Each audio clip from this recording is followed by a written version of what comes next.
Sub ജയിലൊരു warden എന്റെ അകന്ന ബന്ധത്തിലുള്ളതാ. അവന്റെ ഫോണുണ്ടായിരുന്നു. ശരണും കവിതയും രക്ഷപ്പെട്ടു അത്രേ.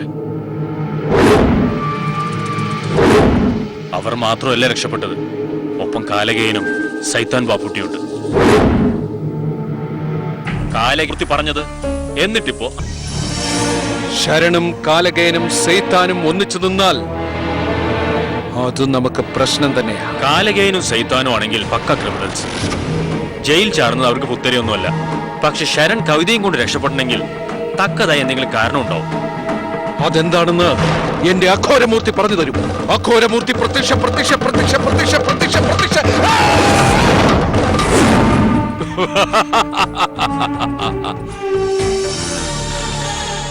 കുമാരനെയും പെൺകിടാവിനെയും കാരാഗ്രഹത്തിൽ നിന്ന് രക്ഷപ്പെടാൻ സഹായിച്ചത് കാലകേയനും സഹായിയും തന്നെ. പ്രതിഫലമായി ദീപം നൽകാമെന്നാണ് വ്യവസ്ഥ. ഇമ്രാൻ ഭൂതത്തിന്റെ ദീപം ഇവിടെയാണെന്ന് അവൻ അറിയുന്നില്ല ഇപ്പോഴും. എന്നിട്ട്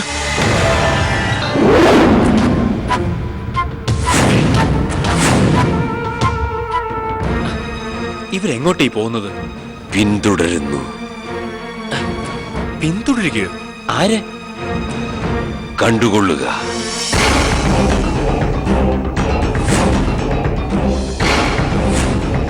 സ്നേഹഭവനത്തിലെ പിള്ളേരല്ലേ ഇത്? ഇവരിത് എങ്ങോട്ടാ പോകുന്നത്? ശരണും കാലികേയനും എന്തിനാ അവരെ ഫോളോ ചെയ്യുന്നത്? പിന്തുടരുന്ന അവർ മാത്രം.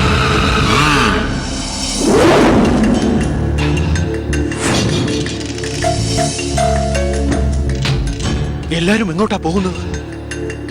മുന്നിൽ നടക്കുന്നവർക്ക് വഴികാട്ടിയായി ഒരു രേഖാചിത്രം.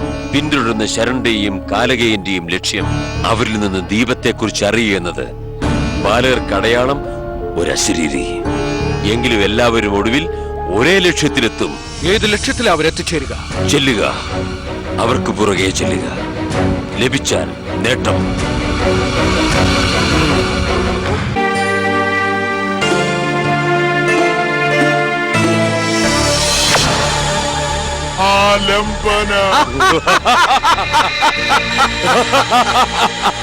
ഭൂതത്തിന്റെ ഇരിപ്പിടവും ആവാസരൂപവുമായ വിളക്കിലേക്ക് കുടികൊള്ളുക. നീ കൽപ്പന പോലെ ആലംബന.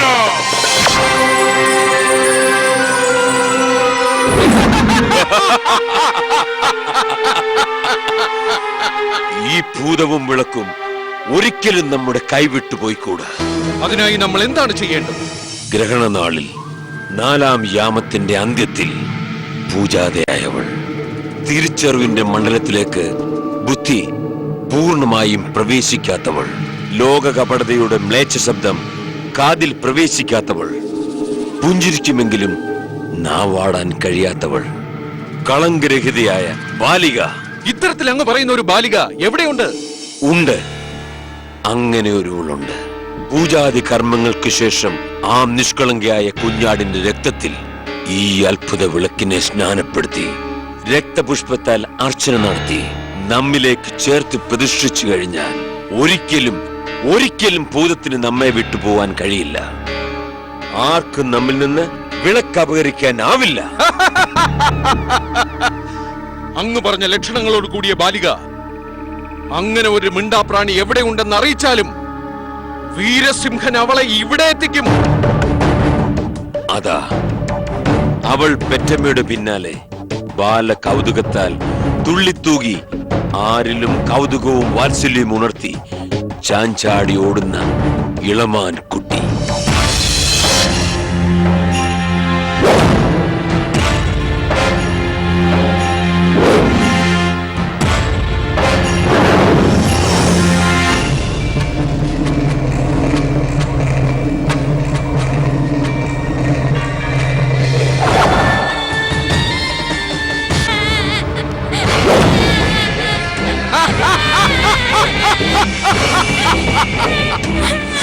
കൊള്ളാം, നിഷ്കളങ്കിയായ കുഞ്ഞാണ്. അഘോരമൂർത്തിയുടെ ബലിമൃഗം ഇതാ മുന്നിൽ. ഇവളെ 41 ദിവസം ഇവിടെ പാർപ്പിക്കേണ്ടതുണ്ട്. നമ്മുടെ ശക്തിബന്ധനത്താൽ ഒരു ബലിപീഠം തന്നെ ഇവിടെ ഒരുങ്ങേണ്ടതായിട്ടുണ്ട്. ആജ്ഞാനുവർത്തിയായി ഈ വീരസിംഹനുണ്ട്.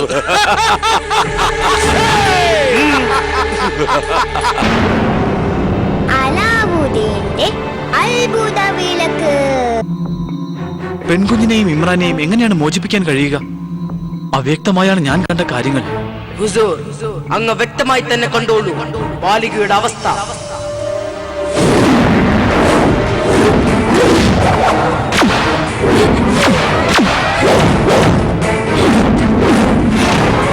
ഹേ ഭൂതമേ, നിന്നെ തീർത്തും അടിമയാക്കിയതിനു ശേഷം ഈ വീരസിംഹൻ പച്ചയായ ലോകത്തേക്ക് ഇറങ്ങുന്നുണ്ട്. കൊന്നു തള്ളാനും വെട്ടിപ്പിടിക്കുവാനും വേണ്ടി മാത്രം. ഹ! എന്റെ ദൈവം അഘോരമൂർത്തിയാണ്. എന്റെ മാത്രമല്ല, സകല ചരാചരങ്ങളുടെയും സമസ്ത ലോകത്തിന്റെയും ദൈവമാണ് അഘോരമൂർത്തി. ഹ! നീയും തൃണതുല്യരായ മനുഷ്യരും ആരാധിക്കുന്ന ദൈവമെന്ന് പറയുന്നവന്റെ സിംഹാസനം അഘോരമൂർത്തിയാൽ തകർക്കപ്പെടും. ഹ! ഹാസ്യവൃത്തി ചെയ്യുന്നവനാകട്ടെ, നീ